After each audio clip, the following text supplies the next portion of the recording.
নমস্কার বন্ধুরা, রান্নাবাটি জমজমাটি চ্যানেলে তোমাদের সকলকে স্বাগত।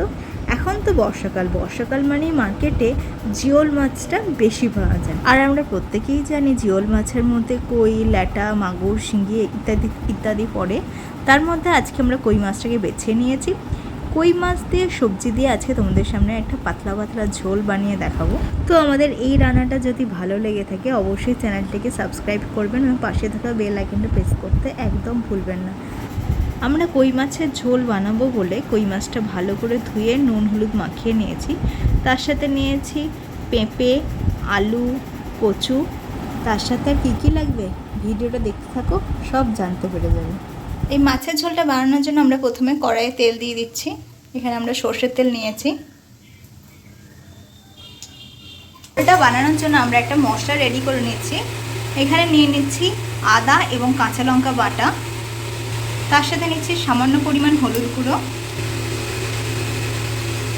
নিচ্ছি হাফ টিস্পুনের থেকেও একটু কম জিরে গুঁড়ো,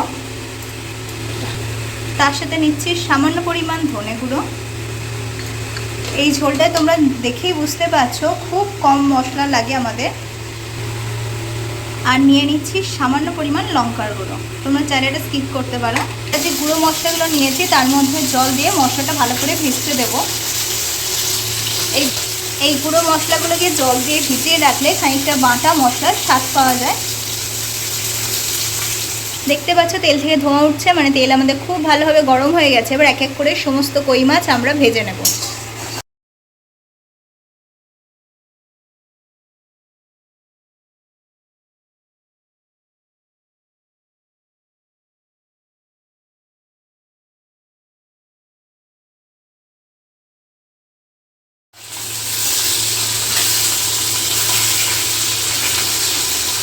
মাছগুলো আমরা 2 পিঠ ভালো করে ভেজে নেব।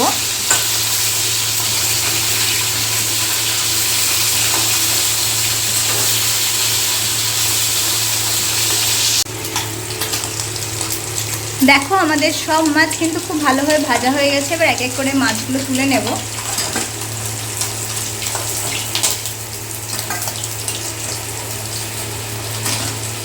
এবার এই মাছ ভাজা তেলের মধ্যে দিয়ে দিচ্ছি ফোড়ন, 5 ফোড়ন। ফোড়নটা ভাজা হয়ে যাওয়ার পর দিয়ে দিচ্ছি পেঁয়াজ কুচি। এবার আমরা পেঁয়াজটাকে ভালো করে ভেজে নেব। পেঁয়াজটা কিছুক্ষণ ভেজে নেওয়ার পর আমরা যে সবজিগুলো নিয়েছিলাম আলু, কচু, পেঁপে, সেই সবজিগুলো দিয়ে দিলাম। যেহেতু আমরা এখানে একটা সবজিও সিদ্ধ করে রাখিনি, সমস্ত সবজিগুলোই কাঁচা নিয়েছি, তাই ওই সবজি দিয়ে দিলাম যাতে তাড়াতাড়ি সিদ্ধ হয়। আর তাড়াতাড়ি সিদ্ধ করার জন্য দিয়ে দিলাম আরও এক্সট্রা পরিমাণ মতো নুন। নুনটা দেওয়ার সময় আমাদের মাথায় রাখতে হবে মাছেতেও কিন্তু আমরা আগে থেকে নুন হলুদ মাখিয়ে রেখেছিলাম, তাই নুনটা একটু বুঝে শুনে দিতে হবে। এবার ভালো করে আমরা সব সবজি ভেজে নেব। আলু, কচু এবং পেঁপে কিছুক্ষণ ভেজে নেওয়ার পর আমরা দিয়ে দেবো টমেটো কুচি।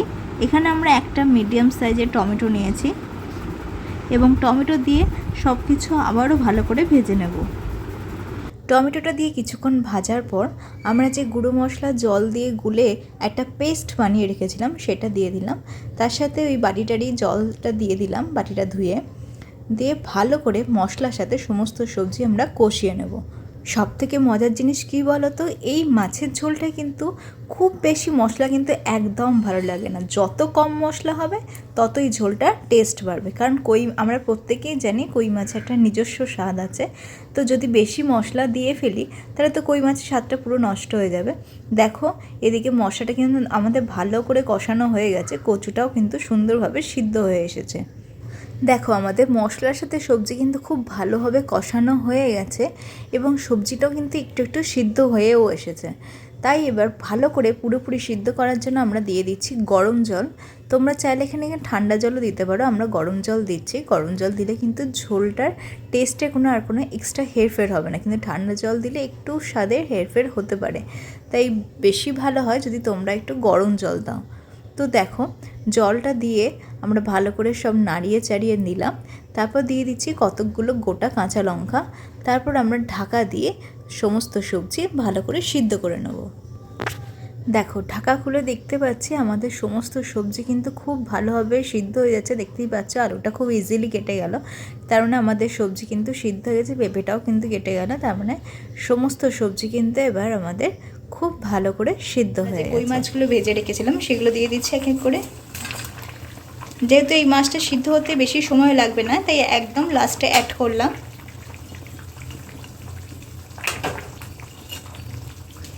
মাছটা দিয়ে একটু ফুটিয়ে নেওয়ার পরে কিন্তু আমাদের রান্না প্রায় শেষ।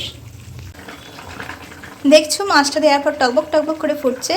এবার একদম লাস্ট মোমেন্টে আমরা খুব সামান্য পরিমাণ চিনি অ্যাড করছি, এটা সম্পূর্ণ অপশনাল।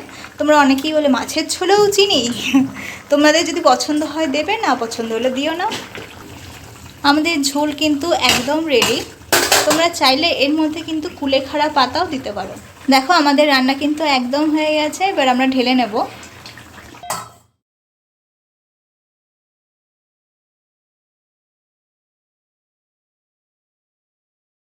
তাহলে দেখতেই পাচ্ছ সব রকম সবজি দিয়ে কই মাছ দিয়ে পাতলা পাতলা ঝোল কিন্তু আমাদের একদম রেডি।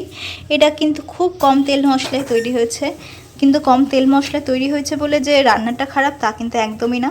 কারণ কই মাছের যাই রান্না করো তোমরা প্রত্যেকেই জানো খেতে কিন্তু খুব সুস্বাদু হয়। তো তোমরা বাড়িতে বানাও এরকম সবজি দিয়ে পাতলা ঝোল, তোমাদেরও ভালো লাগবে। আর আমাদের এই রান্নাগুলো কেমন লাগছে অবশ্যই কিন্তু কমেন্ট করে জানিও।